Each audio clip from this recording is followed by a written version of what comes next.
Me llamo Elena Vargas. Tengo 71 años. Apenas solté la pluma cuando el notario sonrió y deslizó el sobre por la mesa de roble pulido. El cuarto olía leve a aceite de limón y papel. El aire cargado con esa quietud que cae después de las firmas definitivas. Puse la mano sobre el documento, recorriendo el sello en relieve como para cerciorarme de que era real. Adentro estaban las escrituras: 3 departamentos en la Ciudad de México y una casita en la costa de Puerto Vallarta. La letra de mi hermana Margarita apareció en la primera línea del membrete, elegante y firme.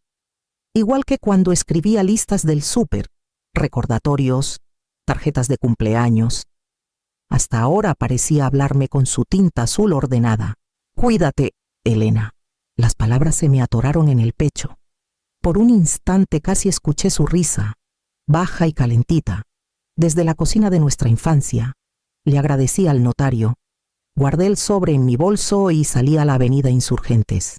La luz de la tarde se derramaba por la ciudad en franjas doradas largas, haciendo brillar las calles. Los coches pasaban despacio, sus reflejos deslizándose por los vidrios de las vitrinas. Por primera vez en años me sentí vista, no por extraños, sino por el mundo mismo. Mientras caminaba hacia el estacionamiento, un orgullo calladito me enderezó los pasos. Margarita me había confiado algo más que bienes. Me había confiado la continuidad, la prueba de que no me había desvanecido en los márgenes de la vida ajena. Pensé en mi hijo Antonio y en su esposa Rebeca. Últimamente andaban tensos, agobiados por preocupaciones de dinero y discusiones susurradas a puerta cerrada. Esta noticia, me dije, podría aligerarles el peso. Me imaginé sentados a la mesa, Antonio sonriendo como antes, Rebeca suavizándose al darse cuenta de que todos podíamos respirar más tranquilos. Tal vez, por fin hablaríamos de algo más que cuentas y reparaciones. El cielo sobre el centro empezaba a cambiar toques de rosa colándose en el azul. Abrí el coche, puse el sobre con cuidado en el asiento del copiloto y vi cómo la luz rebotaba en su sello. Se sentía como un comienzo, algo luminoso, algo ganado. Luego giré la llave y arranqué hacia casa. El tráfico avanzaba lento por la calzada de Tlalpan. El sol de finales de verano colgando bajo sobre los techos de la Ciudad de México. Bajé la ventanilla, dejando que el aire tibio trajera olor a asfalto mojado y brisa del río.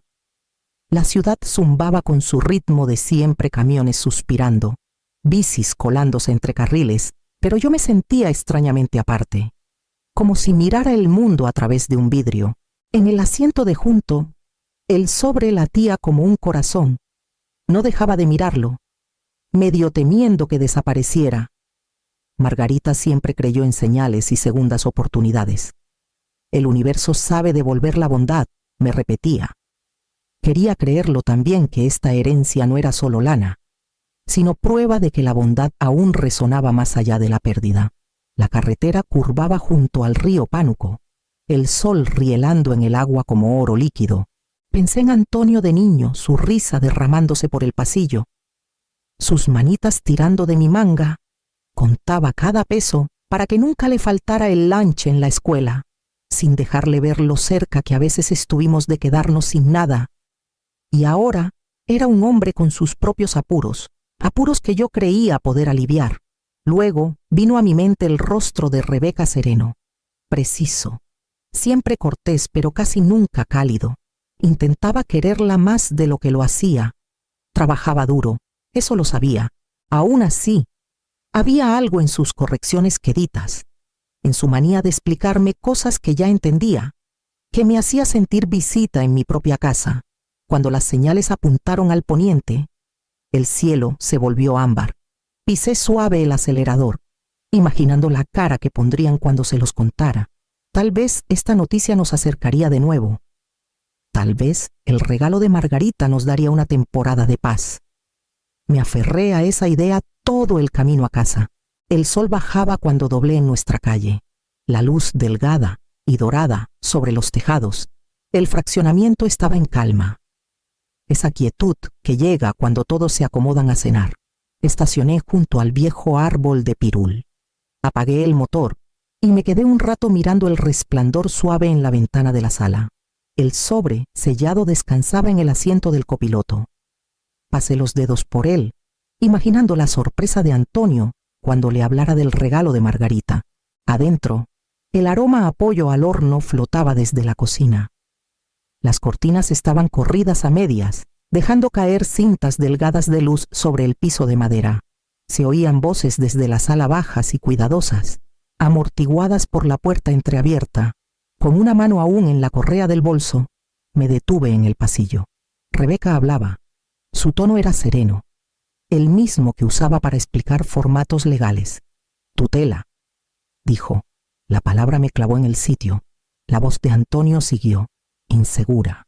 De verdad tenemos que hacerlo, la mayoría del tiempo parece estar bien.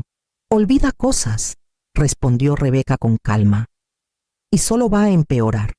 Hay que hacer el trámite ahora. Proteger sus bienes antes de que alguien más lo haga. Escuché el clic de una pluma, el roce suave del papel. Es sencillo, continuó. Una vez que la evaluación confirme el deterioro cognitivo, el juzgado otorgará tutela temporal. Consolidaremos las cuentas a tu nombre. Así es más seguro.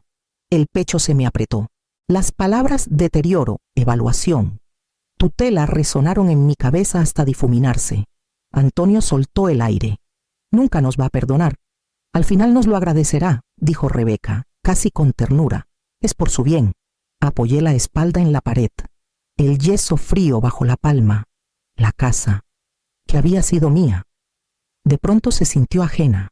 Hablaban de mí como si ya me hubiera ido algo que administrar. No alguien a quien amar.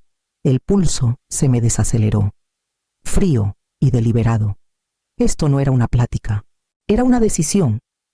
Me acomodé la blusa, puse cara de calma y di un paso hacia el marco de la puerta. Los tacones de mis zapatos repiquetearon suave sobre la duela. Antonio alzó la vista, sobresaltado. Rebeca se quedó a media frase. Sonreí. Antonio casi brincó al verme en el marco. Su tenedor chocó contra el plato y, por un momento, el único ruido fue el tic-tac del reloj de pared. Rebeca se recuperó primero. Sonrió rápido, esa curva profesional que usaba con clientes, y señaló la mesa. Suegra, justo hablábamos de los planes para la cena, dijo con suavidad. Nos asustaste. Fingí no notar el leve temblor en su voz. No quise llegar de sorpresa. Respondí, dejando el bolso en la barra. El tráfico estuvo más ligero de lo que pensé. La cocina parecía demasiado ordenada, servilletas dobladas, platos acomodados como foto de revista. Rebeca se enorgullecía del orden. Crucé al gabinete, saqué 3 tazas y alcancé la cafetera. El gesto me estabilizó. Ya no me temblaba la mano. La cita con el notario salió bien, dije, dejando que mi voz sonara casual, hasta alegre. Tu tía Margarita siempre fue muy meticulosa con sus papeles. Todo quedó perfecto.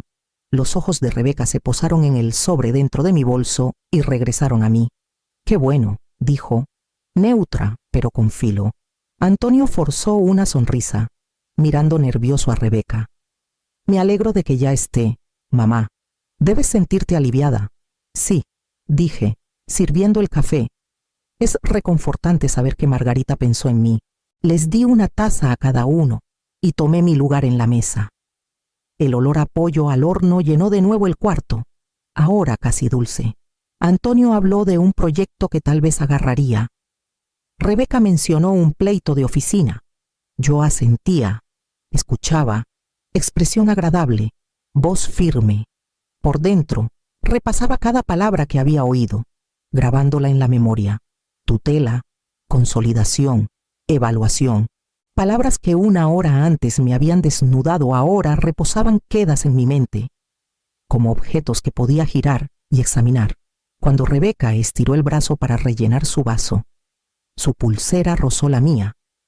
La miré a los ojos y sonreí una sonrisa pequeña, ensayada, que no revelaba nada.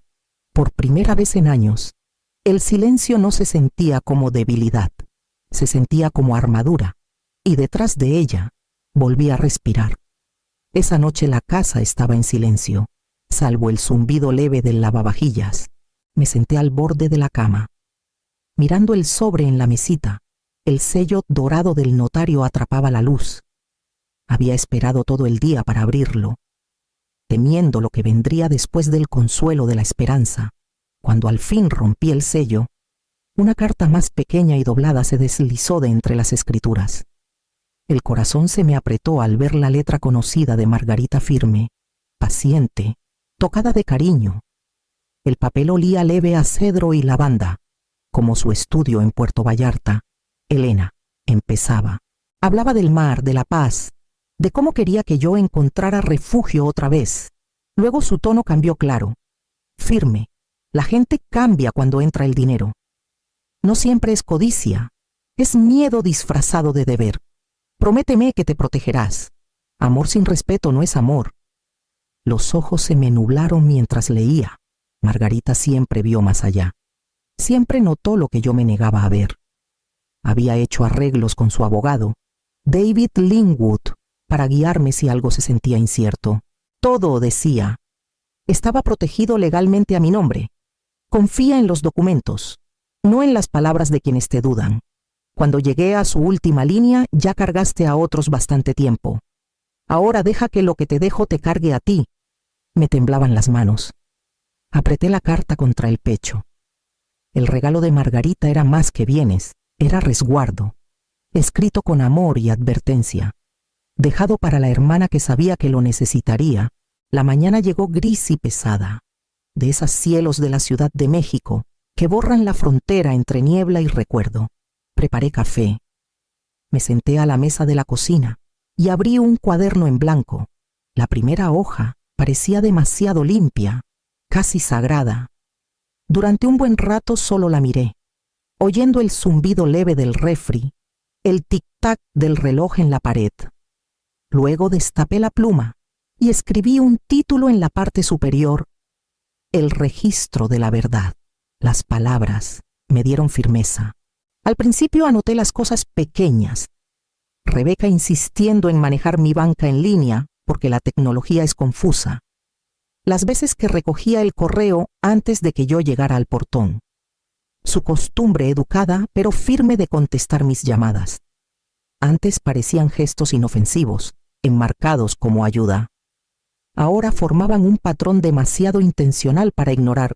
Anoté fechas, detalles, fragmentos de conversación. El movimiento de la pluma se volvió rítmico, casi reconfortante. El miedo se suavizó en concentración. Cada renglón convertía la incertidumbre en prueba. Al llegar al final de la página, hice una pausa, presionando la pluma hasta que un manchón de tinta se extendió como flor oscura. Recordé las palabras de Margarita: amor sin respeto no es amor. Tenía razón. Para el mediodía había llenado 5 hojas. La casa seguía en silencio. Escuché a Rebeca moverse arriba, el clic suave de sus tacones en la duela. Estaba en una llamada, voz baja, segura. Atrapé fragmentos: doctor, evaluación, preocupación. Las palabras me erizaron la piel. Cerré el cuaderno y tomé el celular. Las manos me temblaron apenas mientras buscaba entre contactos viejos hasta dar con Nancy Pérez. No hablábamos desde hacía casi un año. Contestó al segundo timbre.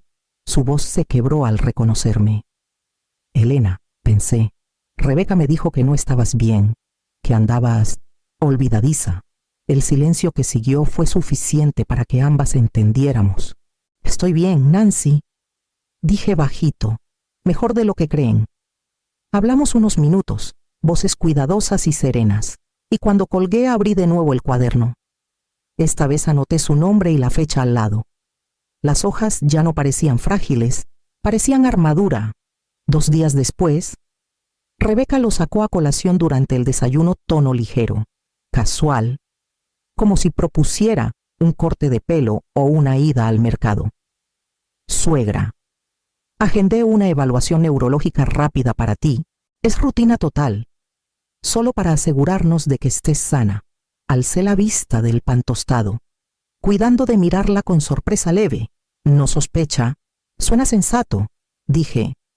Será bueno tener tranquilidad. Su sonrisa fue perfecta, ensayada, exacto. Yo te llevo la próxima semana. No toma mucho, asentí. Luego volví al periódico. Las líneas se me desenfocaron un poco, pero no por edad ni cansancio por control. Cada movimiento ahora requería precisión. Esa tarde empecé a ensayar. Perdí mis lentes de leer a propósito, luego las llaves. Cuando Antonio las encontró en la barra, dejé que viera un leve temblor en mi mano. Últimamente se me olvidan las cosas, dije con un suspiro. Se veía inquieto, casi aliviado, como si mi debilidad justificara algo que no quería enfrentar. Dejé que Rebeca me corrigiera en fechas y tareas menores, cuidando que los errores fueran sutiles para que un médico no los notara. La máscara se ajustaba más cada día, pero funcionaba. Empezaron a hablarme más suave, más lento, asumiendo que no seguía cada palabra. Yo seguía todas. Por las noches, cuando la casa caía en silencio, encendía la lámpara del escritorio y abría mi cuaderno. Las páginas se engrosaban, la tinta densa y segura. Saqué fotos de cada una, las adjunté a un correo y se las envié a David Lingwood, el abogado en quien Margarita confiaba. Mi mensaje fue breve. Creo que es hora de hablar. El brillo de la pantalla se reflejaba leve en la ventana. Afuera, el cielo colgaba bajo y gris, y por primera vez no me sentía atrapada debajo. Fingir debilidad se había vuelto su propio tipo de poder. La noche antes de la evaluación programada, la casa se sentía antinaturalmente quieta. Hasta el reloj de la repisa parecía dudar. Su tic-tac demasiado suave, demasiado cuidadoso. Acababa de apagar la lámpara cuando escuché el crujido leve de la duela fuera de mi cuarto. Me quedé perfectamente inmóvil. La voz de Rebeca llegó primero baja, deliberada, el mismo tono que usaba con clientes cuando quería sonar serena. Mañana le echo algo suave al té, susurró. Lo suficiente para mantenerla tranquila durante el examen. El doctor verá lo que necesita ver. Hubo una pausa. Luego la respuesta de Antonio, más suave, casi suplicante. Rebe, esto se siente mal. Es por su bien, dijo ella firme. Y por el nuestro, una vez que los resultados confirmen el deterioro, podremos proteger sus bienes antes de que alguien más lo haga. Escuché el tintineo de su pulsera al girar. El roce leve del papel, tal vez los mismos formatos de los que habló aquel día en la sala. El pecho se me apretó, pero las manos se mantuvieron firmes. Cuando sus pasos se desvanecieron por el pasillo, tomé el celular y busqué el número de David Lingwood. Contestó al segundo timbre, voz ronca de sueño pero alerta al instante. Elena, creo que está pasando. Dije, quedito, mañana por la mañana. Planea darme un sedante suave durante la evaluación. No hubo titubeo. Tienes que salir esta noche, dijo. Lleva lo esencial: identificación, los documentos, la carta de tu hermana y el cuaderno. Nos vemos en el centro. Mi oficina estará abierta. Colgué y me quedé un momento en la oscuridad. El sonido de la lluvia había empezado contra las ventanas fuerte, rítmico, implacable. Llenaba el silencio como un latido. Empaqué con método cartera, credenciales, el sobre del notario, la carta de Margarita, el cuaderno titulado Registro de la Verdad. Lo envolví todo en un rebozo y me puse el abrigo. Mis dedos rozaron la foto de Margarita y mía que guardaba en el buró. La dejé ahí. El pasillo estaba tenue, el aire cargado con olor a lluvia filtrándose por la madera vieja. Caminé suave, los zapatos mudos contra la duela. Cada paso se sentía peligroso y necesario a la vez. Afuera, la tormenta me recibió de lleno. El viento me revolvió el pelo y gotas frías se colaron por el cuello. Las luces de la calle se difuminaban tras la lluvia, pero seguía avanzando más allá de los setos, bajando la entrada, hacia la avenida donde las luces de la ciudad titilaban débiles entre la bruma. Al amanecer estaba sentada en la oficina de David, el abrigo aún húmedo, olor a lluvia y papel mezclándose en el cuarto. Revisó los documentos con atención callada, asintiendo de vez en cuando. Cuando alzó la vista, su expresión era serena, segura. «Ahora estás a salvo», dijo, «y nos aseguraremos de que nunca más toquen lo que es tuyo». El sol empezaba a salir más allá del vidrio mojado. Luz pálida estirándose por la ciudad. Exhalé despacio, dándome cuenta de que ya no era miedo lo que llenaba mi pecho, era el peso de la supervivencia. Una semana después, el juzgado olía a lluvia y madera pulida. Me senté junto a David Linwood en la larga mesa de roble. Manos cruzadas en el regazo, el peso de cada noche sin dormir presionando detrás de mis costillas. Frente a nosotros, Rebeca acomodaba con precisión su blazer azul marino, mientras Antonio evitaba mis ojos. Su abogado se puso de pie, confiado y experimentado. Voz suave como cristal. Habló de confusión, de papeles extraviados, de una madre anciana abrumada por la responsabilidad.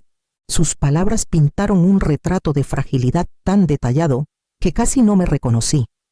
El tribunal murmuraba suave mientras hablaba de tutela, de la necesidad de compasión y supervisión. Cuando terminó, David se levantó. Sus movimientos eran pausados, serenos.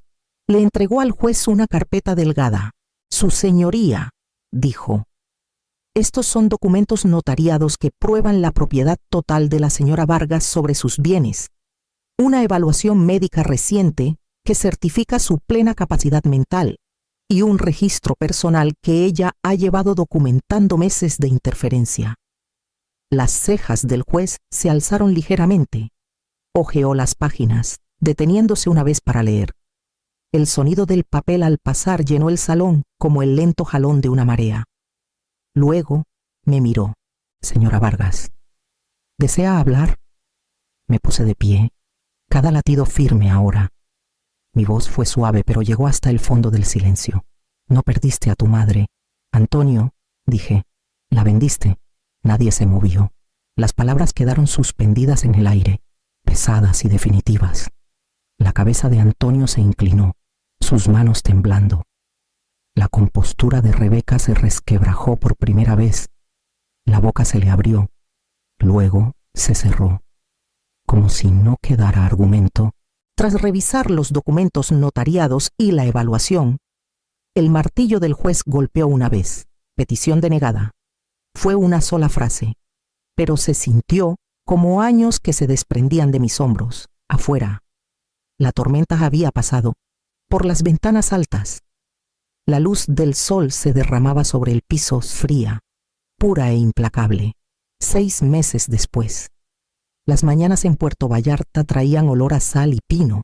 El mar se extendía más allá del porche, tranquilo e infinito, y las gaviotas gritaban como viejos amigos.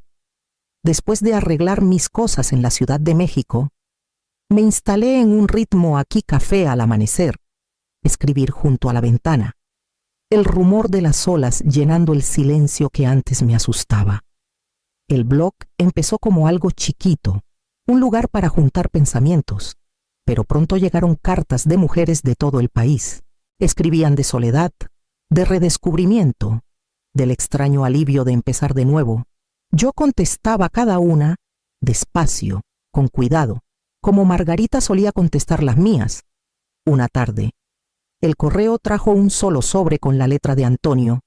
Lo supe antes de abrirlo, los trazos titubeantes, la presión desigual del arrepentimiento. Sus palabras eran suaves, cargadas de disculpa. Pedía perdón, no reencuentro. Me senté en los escalones del porche hasta que el cielo empezó a volverse oro. El océano brillaba, intacto, indiferente. Bajé hasta la orilla, la arena fresca bajo mis pies, y sostuve la carta hasta que se humedeció en mis manos. Perdonar no es regresar, susurré, es soltar. Luego dejé que la marea se la llevara, mirando hasta que el papel desapareció en la luz.